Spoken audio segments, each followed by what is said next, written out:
Next the distance between the places of x and y is d units. The average speed of that gets a person x to y in a stipulated time is s units. He takes 20 minutes more time than usual if he travel at 60 km per hour, reaches 44 minutes early.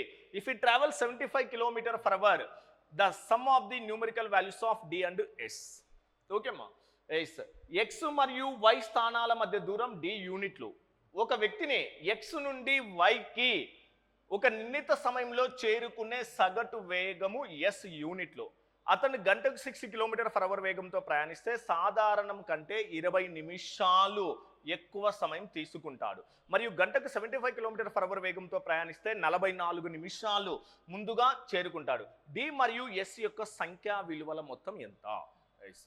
D మరియు ఏంటమ్మా మనకు yes యొక్క సంఖ్యా విలువల మొత్తము ఎంత? చూడమ్మా మనకి ఎక్స్ వై మధ్య దూరం డి యూనిట్స్ అన్నాడు. ఎస్ బట్ డిస్టెన్స్ ఎలా ఉందమ్మా? సేమ్ ఉంది.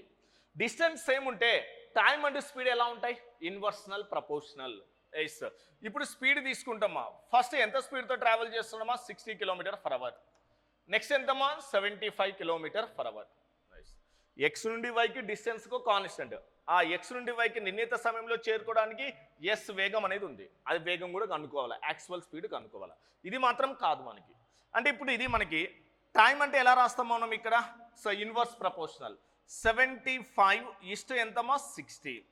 సో 15లో ఎంతమా? 5 times. 15లో ఎంతమా? 4 times.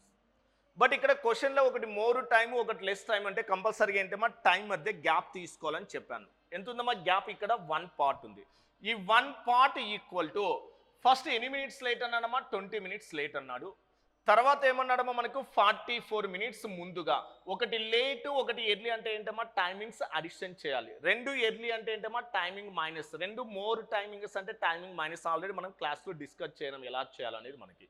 అంటే ఇక్కడ ఏంటమ్మా మనకి ఒకటి లేట్ టైం ఒకటి ఎర్లీ టైం. అంటే 44 + 20 అంటే ఎంతమ్మా మనకి ఇక్కడ? 64 అవుతుంది. ఇది మనకి 64. ఈ టైం మధ్య గ్యాప్ ఎంత ఉందమ్మా? 1 part ఈక్వల్ టు ఎంతమో? 64. అంటే ఇప్పుడు ఈ 5 parts ఈక్వల్ టు ఎంత మనకి? 5 parts అంటే ఎంతమ్మా మనకి? 5 × 64 అంటే ఎంత వస్తుందమ్మా మనకి ఇక్కడ? 320 minutes. అంటే 60 km/h స్పీడ్తో అతను ఆ డిస్టెన్స్ని ఎంత టైంలో కవర్ చేస్తాడమ్మా? 320 minutesలో కవర్ చేస్తాడు. మనం ఇప్పుడు ఏం ఫైండ్ అవుట్ చేయొచ్చమ్మా? Distance equal to time into speed. Time ఎంతమా? 320 ఇంటూ స్పీడ్ ఎంతమా? 60 km/h. ఇది మనకి ఎస్. అంటే ఇప్పుడు ఏమవుతుందమ్మా మనకు? ఇది మినిట్స్లో ఉంది కాబట్టి అవర్లోకి చేంజ్ చేయాలంటే ఏమవుతుందమ్మా? Divided by 60. అగైన్ 60 ఏమవుతుందమ్మా? క్యాన్సిల్ అవుతుంది. That is equal to what is the distance ఎంతమ్మా మనకు? 320 km. అంటే ఆ ఎక్స్ నుండి వైకి మధ్య ఉన్న దూరం ఎంతమా? 320 km. ఆ ఎక్స్ నుండి వైకి నిర్ణీత సమయానికి చేరుకోవడానికి అతని యొక్క ఏంటమ్మా మనకి? వేగము అన్నాడు. వేగం అన్నాడు అంటే వేగం. మళ్ళీ ఇది కాదు, ఈ వేగంతో ట్రావెల్ చేస్తే నీకు టైం పట్టేది ఎంతమో? 320. కానీ నువ్వు 320 అంటే ఏంటమ్మా మనకి? నీ యొక్క ఈ వేగంతో అంటే ఎన్ని నిమిషాలు లేట్ అవుతుందమ్మా మనకు? 20 minutes లేట్ అవుతుంది అన్నాడు కదా. అంటే ఇప్పుడు యాక్చువల్ టైం ఎంతమ్మా మనకంటే? యాక్చువల్ టైం అంటే ఆ నిర్ణీత ఎస్ వేగంతో ట్రావెల్ చేస్తామంటే దాని యొక్క టైం అంటే ఇక్కడ 20 minutes యాడ్ చేసి ఉంటాం కదా. ఆ 20ని మైనస్ చేస్తే 320 మైనస్ ఎంతమ్మా? 20. దట్ ఈజ్ ఈక్వల్ టు ఎంతమ్మా మనకు? 300. ఏంటమ్మా మనకి ఇక్కడ? మినిట్స్. అంటే అతను ఎస్ వేగముతో అంటే అతను యొక్క కాన్స్టెంట్ స్పీడ్ ఏంటమ్మా? ఎస్ స్పీడ్తో ట్రావెల్ చేస్తే ఆ దూరాన్ని కవర్ చేయడానికి పట్టే సమయం ఎంతమ్మా? 300. అది ఏంటమ్మా 320 అంటే అతను 60 km/h వేగంతో ట్రావెల్ చేస్తే 20 నిమిషాలు లేట్ అయింది. అంటే 300కు +20 యాడ్ చేస్తామో 320. అది మన కాన్సెప్ట్. ఇప్పుడు 300 minutesలో మనం రీచ్ అవుతాం. మనకి ఇప్పుడు స్పీడ్ కావాలి. స్పీడ్ ఈక్వల్ టు ఏంటమ్మా? ఫార్ములా మనకి డిస్టెన్స్ బై టైం. ఎంతమ్మా డిస్టెన్స్ మనకి? 320 బై టైం ఎంతమ్మా? 300. ఇక్కడ కూడా మళ్ళీ అబ్జర్వ్ చేయండి అమ్మా, ఇది మినిట్స్లో ఉంది. మినిట్స్ని అవర్స్లో కన్వర్ట్ చేయాలంటే ఏంటమ్మా? Divided by 60. డివైడెడ్ బై 60 అంటే ఏమవుతుందమ్మా? ఇంటూ 60 అవుతుంది. ఎస్ అంటే ఇక్కడ ఏమవుతుందమ్మా? 0 ఏమవుతుందమ్మా మనకు? క్యాన్సిల్ అవుతుంది.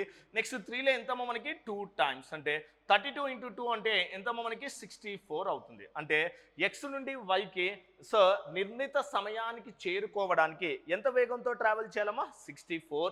నెక్స్ట్ ఆ ఎక్స్ నుండి వైకున్న దూరం ఎంతమ్మా డి ఎంత వచ్చింది 320. మనకు కావాల్సింది ఏంటమ్మా డి మరియు ఎస్ యొక్క సంఖ్యా విలువల మొత్తం. డి అంటే ఎంతమ్మా మనకి ఇక్కడ 320, ఎస్ అంటే ఎంత వచ్చిందమ్మా మనకు 64, 320 + 64 అంటే ఎంత వస్తుందమ్మా మనకి ఇక్కడ 384. అంటే వాట్ ఇస్ దట్ ఆన్సర్ 384. ఇది మనకి ఓకే అమ్మా.